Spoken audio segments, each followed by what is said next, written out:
The topics and opinions expressed in the following show are solely those of the hosts and their guests and not those of W4CY Radio, its employees, or affiliates. We make no recommendations or endorsements for radio show programs, services, or products mentioned on air or on our web. No liability, explicit or implied, shall be extended to W4CY Radio or its employees or affiliates. Any questions or comments should be directed to those show hosts. Thank you for choosing W4CY Radio. Welcome to the Ask the Expert show on W4CY Radio and Talk4 TV, where we bring you educational information from top local experts in the fields of legal, health, financial, and home improvement. Now sit back and listen to experts in family law, association law, hearing loss, business brokers, home care, along with many other topics. Now here are your hosts, Steve-O and Sophia. Hey, good afternoon. Welcome to another Ask the Expert show, one of our Florida shows. And I got to tell you, we have had our next expert. Their firm has been with us for 6 years. And I got to tell you, it is our most popular show, not just in Florida, but the topic, which is community association law today, is the top topic in every one of our markets. But we get more email in our Florida markets, and we're lucky enough to have, he's becoming a friend of mine. Let me welcome you to attorney Alan Swartseed. Hi, Alan. Thanks, Steve. Good to see you as always. Yeah, we just did this late last week. Yes, sir. For Orlando, and it's really weird. I'm starting to see some Orlando emails coming into Tampa, and Tampa coming into Orlando. So people really enjoy the show. They enjoy the way you answer the questions, and that's what we do on here. We have a call in, and I got to tell you, Alan, last week, I think last Thursday, our show, we had so many people write in questions, I couldn't even get to them all. So maybe we'll have the same today. So here's how you can ask a question. You can call us at 561-623-9429. Or if you're watching us on TV, we have a chat line right next to the monitor. You can send your questions in. But first, because we get so many new listeners every week, Alan, tell us about K. Bender Rimbaum. Sure. Well, as you mentioned, I mean, the reason that we're on your show in particular, this one in particular, is that community association law representing condos and HOAs is pretty much all we do, except for a couple mediations here and there.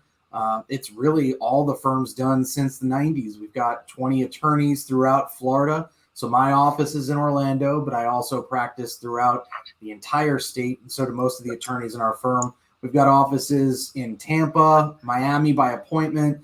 We've also got Palm Beach Gardens in Palm Beach County, and our main office is in Pompano Beach.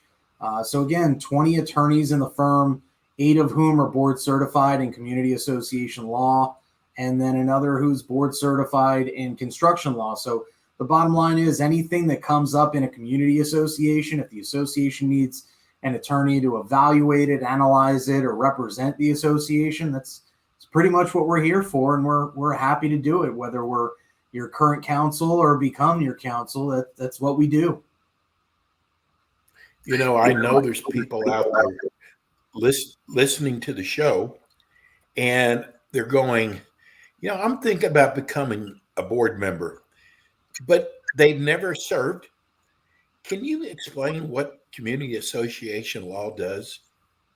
So really, the best recommendation I can make before I even get into answering your question, which I will, but is if you're in an HOA, go to an HOA class. If you're in a condo, go to a condo class. If you're in a co-op, condo is probably going to cover you as well. But take a board member certification class, even before you end up on the board, and put your hat in the ring, so to speak, because that's going to be good for a year after you take the class. And it's really going to go through the ABCs of how to be a director. What do you need to know? And the state is pretty clear on what that content needs to be. So a lot of times, even if you don't get through all the material during the class, you'll end up with written materials that'll actually tell you everything you need to know.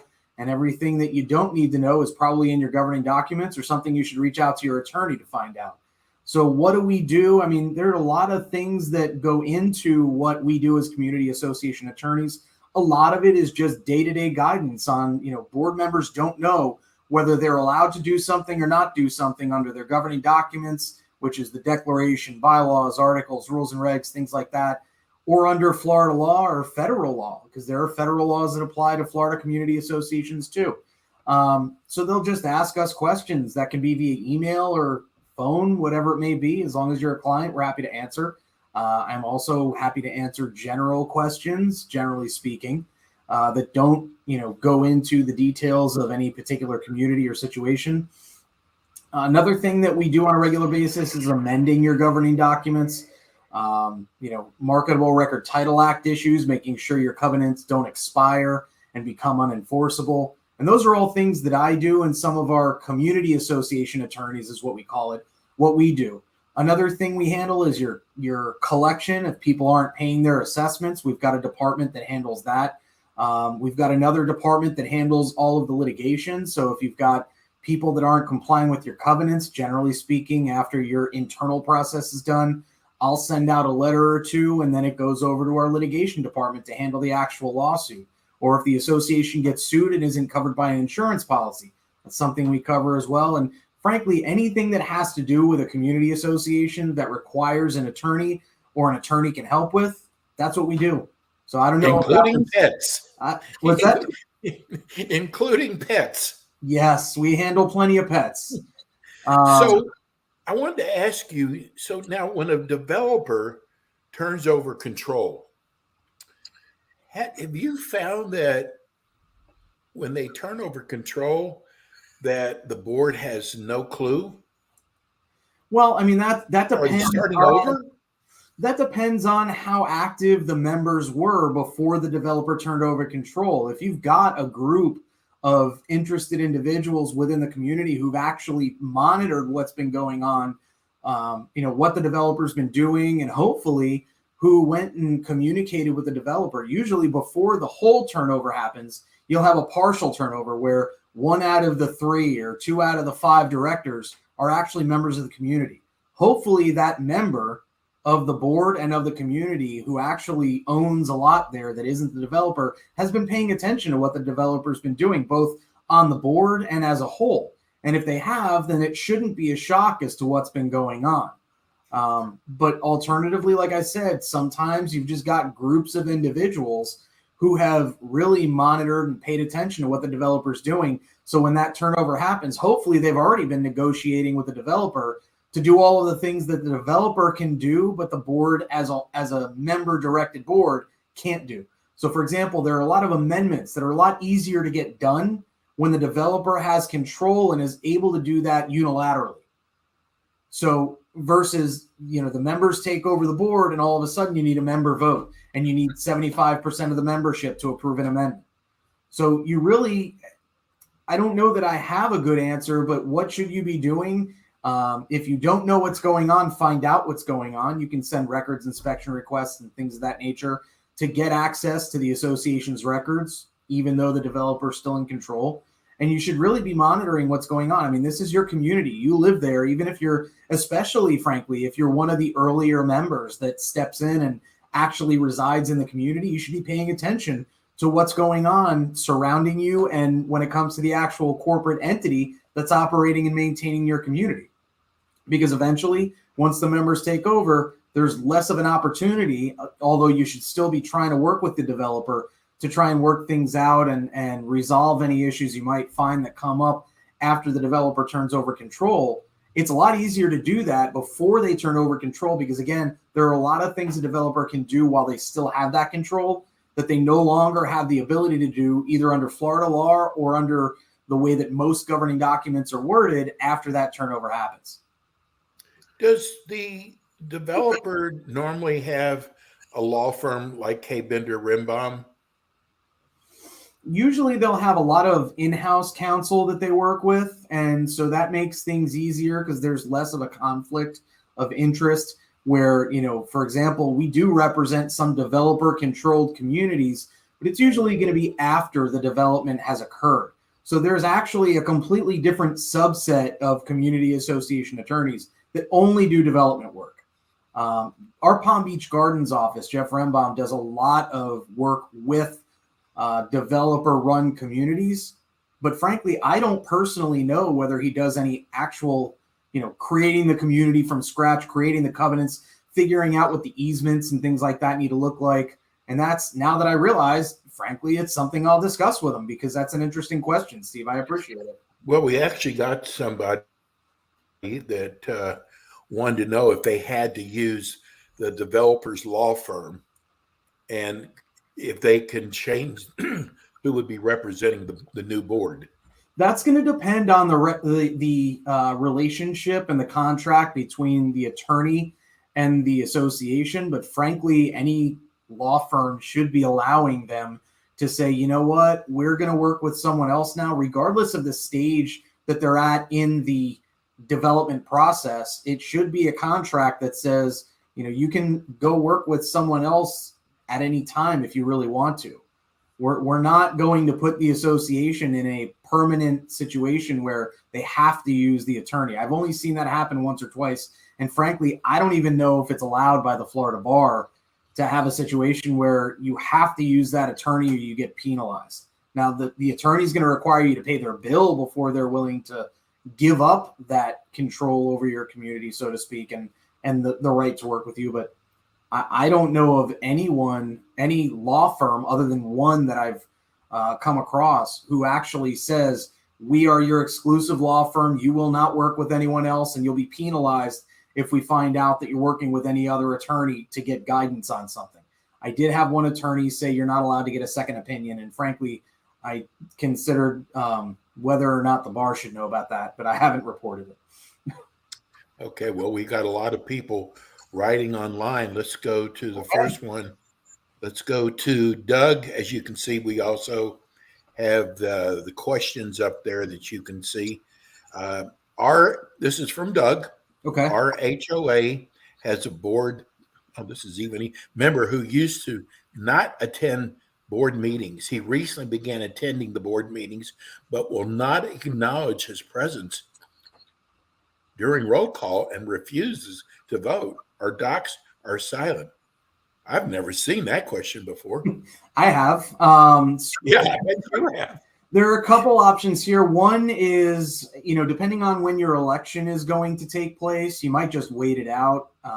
As long as you're not sitting there with 3 directors and one that's not participating, meaning that you need the other 2 directors to attend every other meeting and vote at every other meeting in order to actually have a board vote. You might wait out the next election. Another is a recall, which is just getting the membership as a whole to vote in favor of having that person removed as a director. Unfortunately, if the documents are silent, then you don't have an automatic statutory right to have someone removed from the board for inaction. I would look at the documents carefully to see, and specifically the bylaws would be most likely to give you some kind of relief here. But look for something that indicates that if the directors don't do what they're supposed to do, that the members or the board have the right to remove that director. But bottom line, there's nothing I'm aware of other than a recall or waiting for the next election that you can just pull a director off the board for inaction. They're doing the wrong thing. Frankly, it may be a breach of fiduciary obligation, and that could be the subject of a lawsuit. But when it comes to actually getting what you're looking for, which is what our firm tries to do, not just, well, here's a million options and here's what it's going to cost for each one, but also here's the one that's most likely to actually get you what you're looking for. What you're looking for here is to pull that person off the board. So the options that are most likely to result in that are, frankly, a recall or a new election once that election comes up. I'm not aware of anything that you can force a new election unless that person was elected within the last 60 days.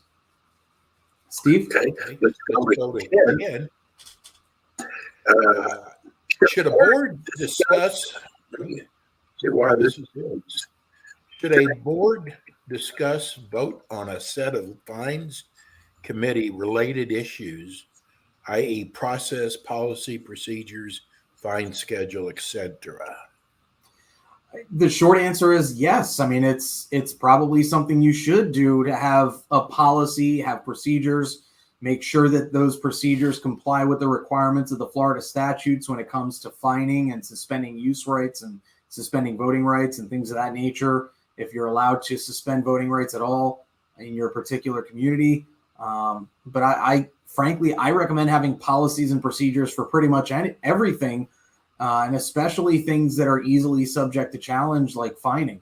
It's one of those things that, if you don't do it right, you can get yourself in a lot of trouble. So make sure to do it right by having a policy and following it. Just put it in writing. Here's what we're going to do. And especially I don't see the question up anymore, but I did see and notice the mention. Thank you.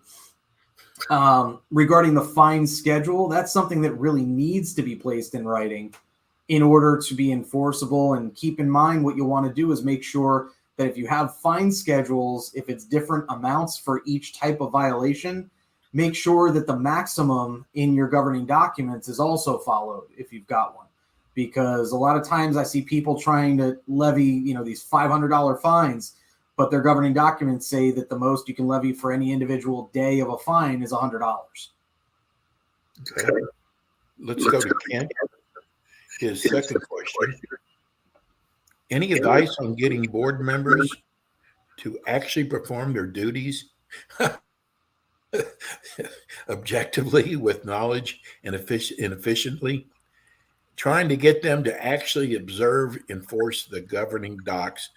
Why would a person run for the board if they're not going to do their duties? Well, Steve, it's such a that was my question. Position. It's you become such an important person in the community. Steve, this is all sarcasm. I have absolutely no idea.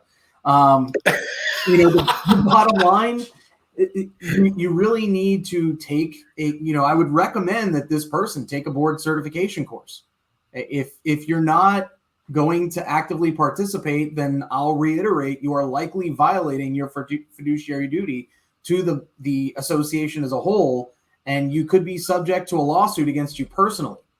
And if your attorney already gave guidance saying you need to do this because it's your legal obligation as a director, and you're not going to step off the board and allow them to appoint someone who will actually do their job as a director, then what you should be aware of is that you might be sued individually, and the insurance policies, the directors and officers liability insurance, and any indemnification provision in the governing documents might not cover your defense, meaning you're getting sued and you're paying the cost of your defense. You're paying whatever damages might be awarded, etc. Okay, let's go to Dixon. What do you find to be the most effective way to communicate with an apathetic community of owners? Wow, to get them more involved. It sounds like we got a lot of lazy people out here, Steve. What's going on? I know. The natives are restless. If they complain but don't offer solutions, ask them if they want to serve on the board, if they think that they can do better. Bottom line, every election is a new opportunity for every single one of these people to jump on the board. And if they think they can do a better job, they can either attend board meetings and make suggestions rather than simply complain. Or board meetings are once a year, right, Alan? Well, it's whenever the board decides to hold one. Your annual election meeting is once a year, but you can have a board meeting every other day for all I care, as long as you provide at least the notice that's required by law, which is 48 hours, unless there's specific things going on that'll be discussed and decided on at the meeting. I mean, I have some communities that hold a meeting once a month, some that hold it once a year, some that hold it every other couple days, or some that do it whenever it's necessary because an issue has come up that requires a board decision. Realistically, it should be held every time that the board needs to decide on something. Well, we are going to go to our first commercial. I hope Rebel has that commercial. We do two of them during the show. Alan, give everybody the phone number and the website address. Our website is www.kbrlegal.com, K Bender Rembam KBR. And the number that you can reach any one of us at is in Pompano Beach, but it'll filter through to the rest of the entire law firm, not just the Pompano office, is 954-928-0680. Thanks again, Steve. Yes. And we're going to go to break now. When we come back, we've got more of your questions. We'll be right back.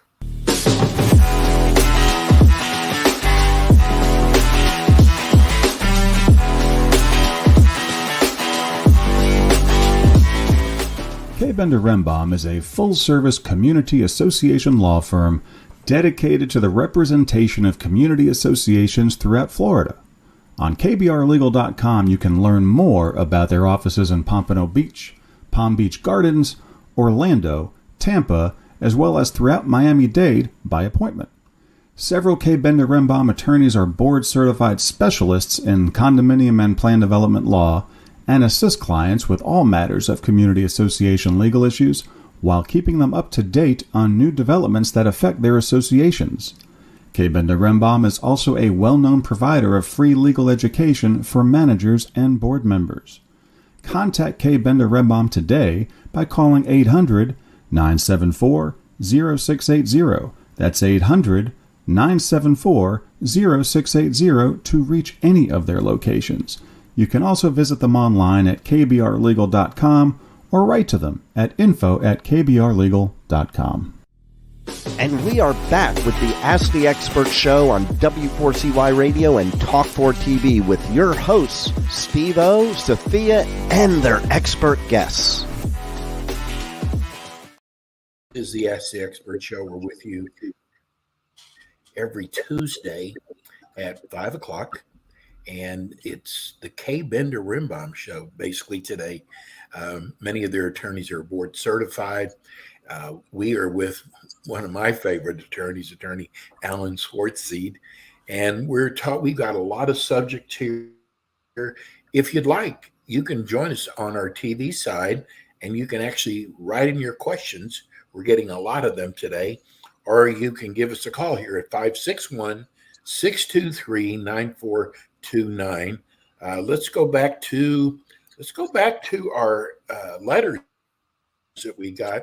This is Michelle in St. Pete wanting to know, do you offer an online certification?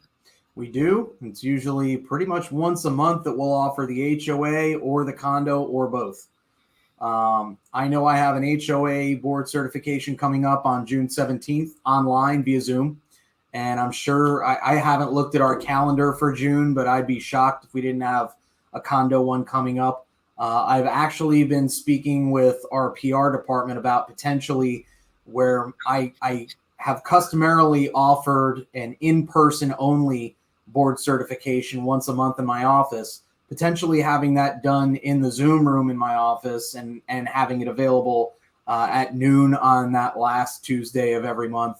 Available via Zoom to anyone who wants to attend. Just, the Q&A might go a little longer in person than it does on the internet. But bottom line, the short answer is yes, absolutely. We offer those classes online. And they're wonderful classes, and you have to have them. Well, you definitely should. I wish the legislature would be changed so that you actually have to do it instead of being able to sign a piece of paper that says, hey, I read my governing documents, but even my attorneys don't know what they say. It's pretty disappointing that there's no real education requirement, but I guess the legislature has had more important issues to contend with over the last few years, which I understand. Alan, does it seem like there's more laws for condos than for HOAs? Well, HOAs are generally going to be a creature of contract, meaning that they exist because someone records a set of covenants, and that's pretty much it.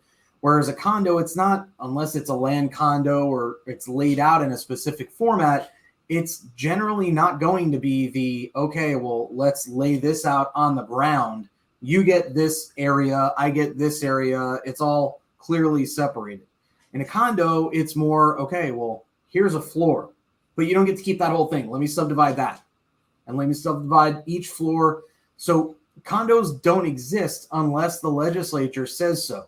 And that's why it's been more heavily regulated in condo world versus HOA. And there is if you look at the just the length of the statutes for condos versus HOA, part of it is what I just described. The other part is that the Florida and U.S. constitutions say that you can't have a statutory requirement that impedes an existing contractual right, a substantive right. And so for the legislature to step on the toes of the declaration that was recorded 30 years before a statute was put in place, that statute wouldn't be enforceable anyway, according to Florida case law. And so the legislature has to some extent acknowledged that and hasn't bothered to put some of the things in place in HOAville that have been put in place in condo land. Now, that said, there is absolutely a push within the legislature that is visible to have those two statutes kind of mesh together and match up, so to speak. There's some of it that wouldn't make sense in an HOA that does make sense in a condo and vice versa. But there is definitely a push to have both sets of statutes as uniform as possible. And frankly, that saves your attorney's fees because it makes my life a lot easier when I'm trying to remember, oh, okay, well, this is 10% in a condo, right, but it's 20% in HOA. Let me pull up the statute and make sure I'm not mixing those two up when I'm giving legal guidance. And that's why a lot of times you'll hear me speaking on your radio show or you'll hear me giving a webinar or a seminar. And I'll say, honestly, I don't remember which is which. So if you want, if that's very important to you, shoot me an email and I'll look it up and get you an answer. Because frankly, I'm not willing to be the guy that gives incorrect legal information during this show or during a webinar. Well, we have another one of Alan's cousins. Right. And love your show. Great answers. Can you go over some of the new laws for next year? Have fun with that one, Alan. We will have a legislative update coming up. Some of the big ones are that there's a new HOA law that's going to prohibit HOAs from actually restricting certain installations of, poles and sheds and things like that if it's not visible from outside the lot. That one is pretty concerning, considering what I just described about government interference with existing contracts. We'll see how that plays out. I could see a potential constitutional challenge to that law in the HOA context. So I'd love to see that lawsuit and see how it plays out, because maybe we won't have to deal with that in the future. We've got some changes to our favorite topic, Steve, the Senate Bill 4D legislation that requires certain reserves and reserve studies. I won't go into detail about them because, frankly, I'm planning on doing an entire webinar on those changes, probably closer to October, because I'll be doing it for this year's Condo Institute. That's mostly for attorneys anyway.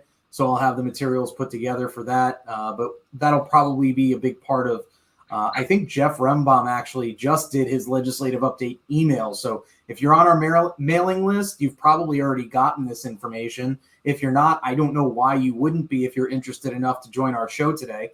But bottom line, there have been a bunch of changes. I'm trying to think of some of the other big ones. The most well-known change without respect to whether you're in our industry or not was the change from 4 to 2 years on the statute of limitations for negligence claims. And so what that's required is that there are tens of thousands of lawsuits that were recently filed by, frankly, accident attorneys.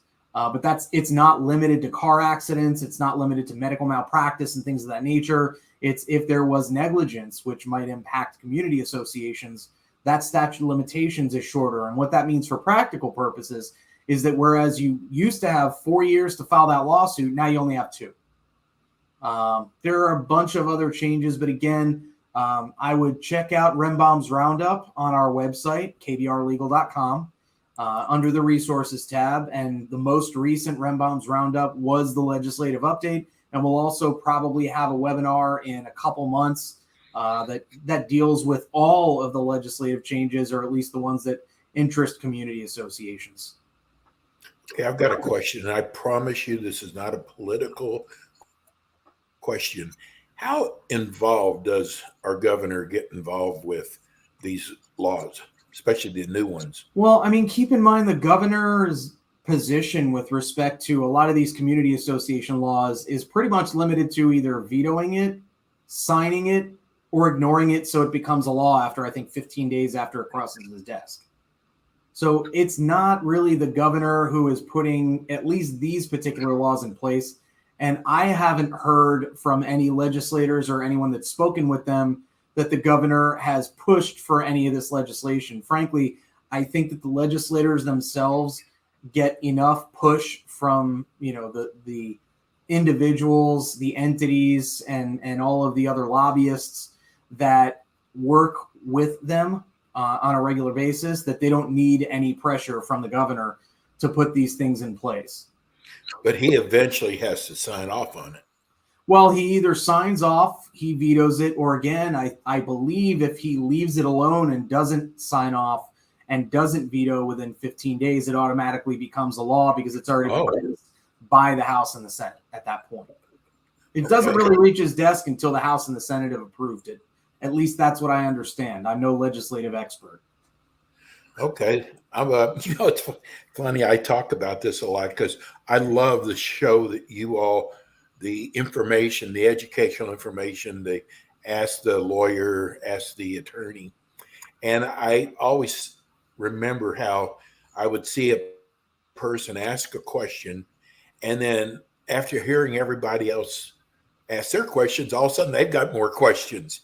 And it's kind of like this with our show. And I'm so happy about it because here's Doug again writing a question, which is wonderful.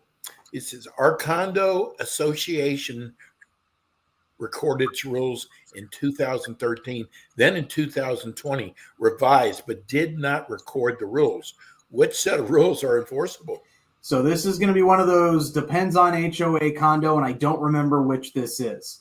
I believe that in a condo, the rules need to actually be recorded to be enforceable. I might be completely mistaken. The condo law and the HOA law differ as to whether the rules and regulations are part of what's defined as the governing documents, and the governing documents need to be recorded. And so the answer, frankly, is going to depend. And Doug, thank you for that question. You're welcome to email me directly. Anyone that needs to email me to get the answers to these, Doug already has my email, but others, it's AS as in Alan Schwartzide at kbrlegal.com. And if you are the one that asked these questions and you're listening, and I'm not able to give you the direct answer because I want to make sure I'm correct, feel welcome to shoot me the email and I'll be happy to get you the answer. Oh, that's a great question. That's a great answer, Alan. We get so many people asking us about pets. In fact, there was a big article that some people are starting to bring their pets into grocery stores, restaurants, but there's actual statutes about pets. Can you go over those? So there's the Fair Housing Act and the Americans with Disabilities Act. Yes. Fair Housing, I actually just did a webinar on last week. So that should be up on our website in the near future if that's a question that you want answered. But the bottom line is those are not actually considered pets. Once they are established as a support animal that serves a disability, it could be anxiety, it could be something more open and obvious, such as blindness, things like that, or it's a service animal that is limited to a dog that serves a specific purpose and is trained for a specific purpose. Once it's one of those two, it is not a pet, and that's the distinction. So yes, there are both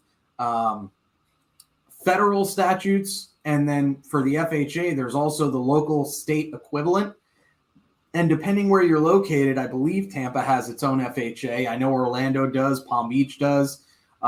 So you might have county or even city requirements that change what classes of people are qualified as disabled, or change what classes of people are protected from being discriminated against. And that's really what we're looking at here. Is it's considered discrimination to tell someone who is legally entitled to have an emotional support animal, another support animal, or service animal, that they're not allowed to have it. Now, you can tell them if they haven't requested to keep it, it's their burden to actually request it. And there's an entire series of questions that you can go through, maybe or maybe not, if it's open and obvious. And so rather than go on for another hour, I will suggest you take the hour and watch last week's class when it's uploaded. I believe we've got several previous ones up there. I think Danielle Brennan from our Palm Beach Gardens office has one that's already online. I've got to say this, and I don't want it to sound like an ad because it's not. I deal with law firms all over the country with this show. And I got to tell you, Alan, I have found, there's nothing wrong with having different areas of law you practice. But I've found that with firms like yours that really concentrates in one area, we get the most letters on saying what a great job. And you can use your brain and kind of understand. Imagine going to an orthopedic surgeon who also is an ENT doctor, is also a psychiatrist. But I love that you just concentrate in one area.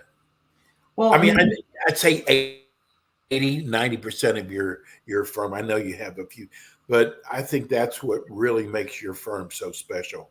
Well, Steve, in an area like this that's so nuanced that, when you get the real estate litigator who steps into a case like that pertains to community association law, but doesn't know the statutes inside and out like our attorneys have to, that hasn't read 800 sets of governing documents like our attorneys have had to, it becomes more difficult for them to be, frankly, competent to understand those nuances and, frankly, to spot the issues that can come up.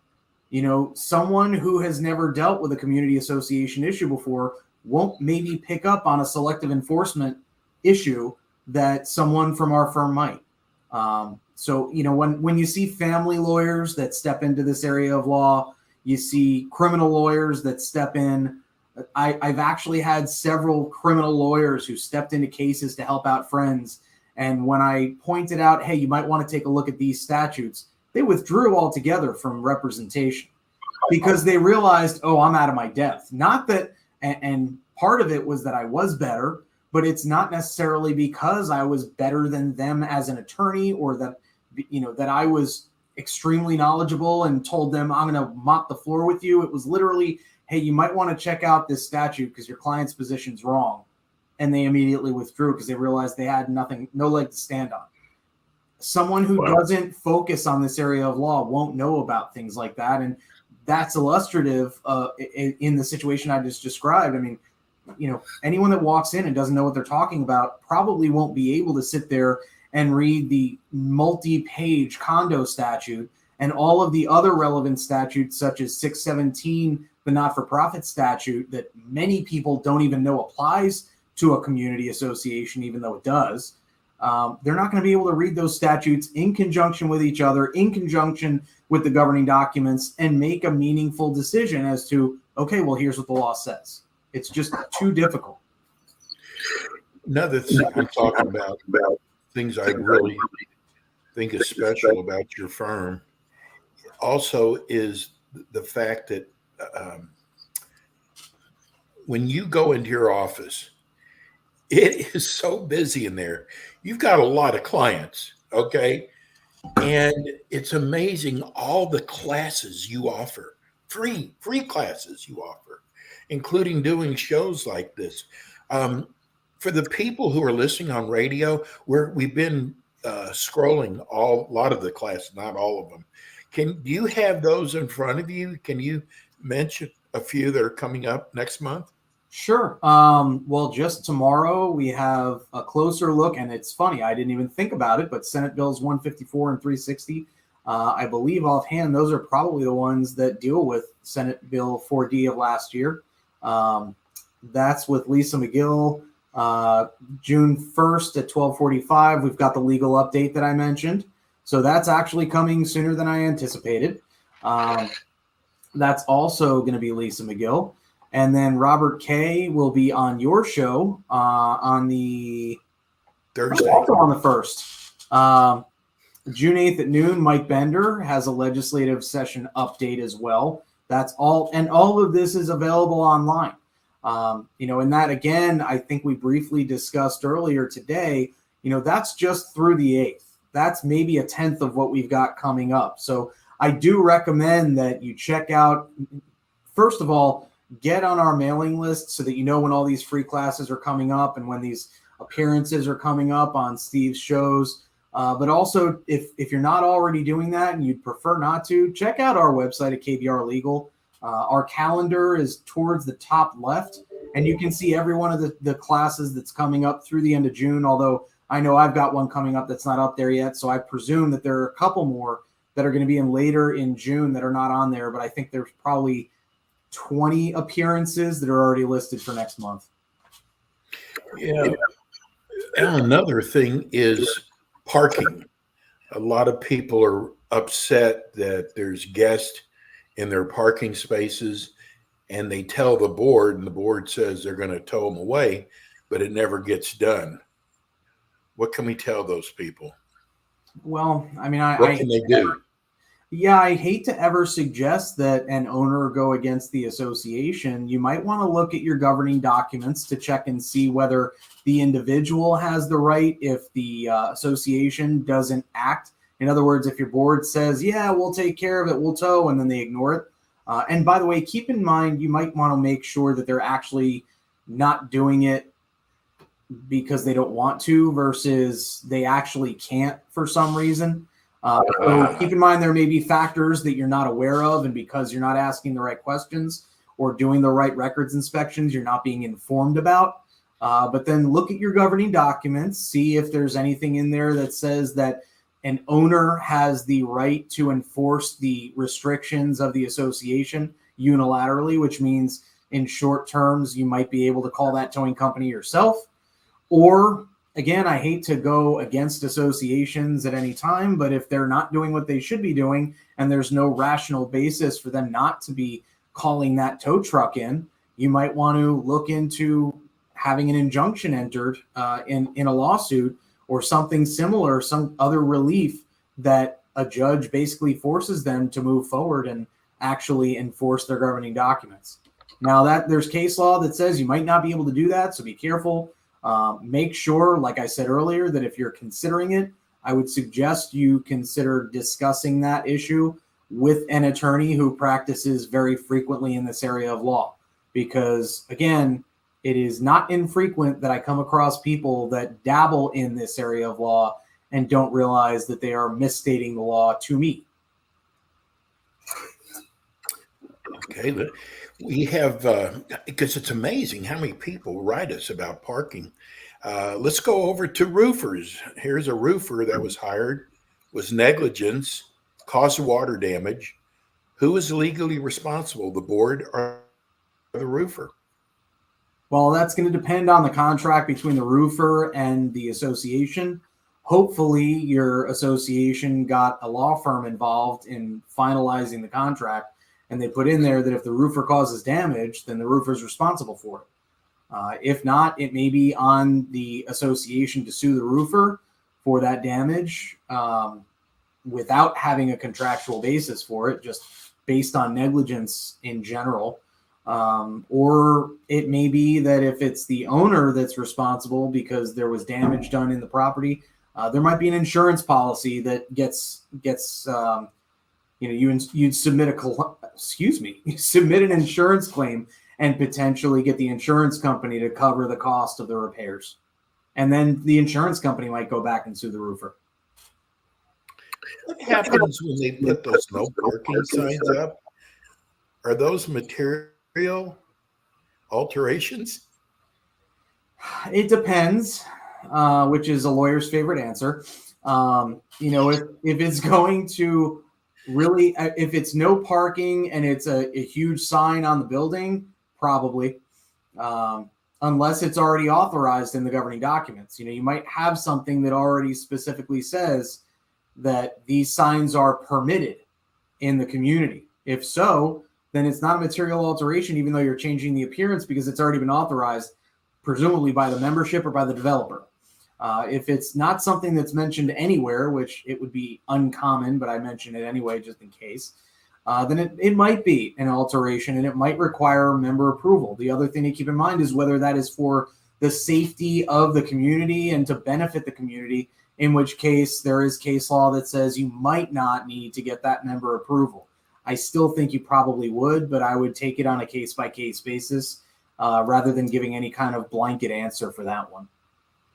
Well, I want to apologize to the people who are on hold. We're taking questions from our monitor, people who've written us over this past month, and phone calls.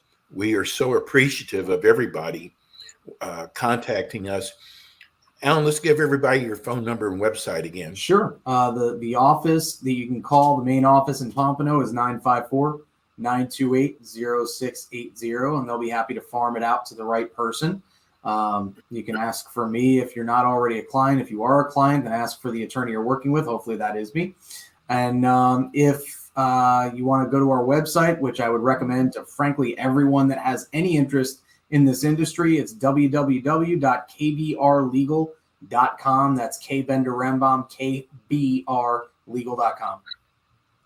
Listen, we have a lot of followers. If you're a board member, a management company, or you want to tell your board members about the show, please tell them. We'd love to have them tune in, ask any questions. The firm is K Bender Rembam. Offices in South Florida, Tampa, and Orlando. But actually, they handle everything throughout the state.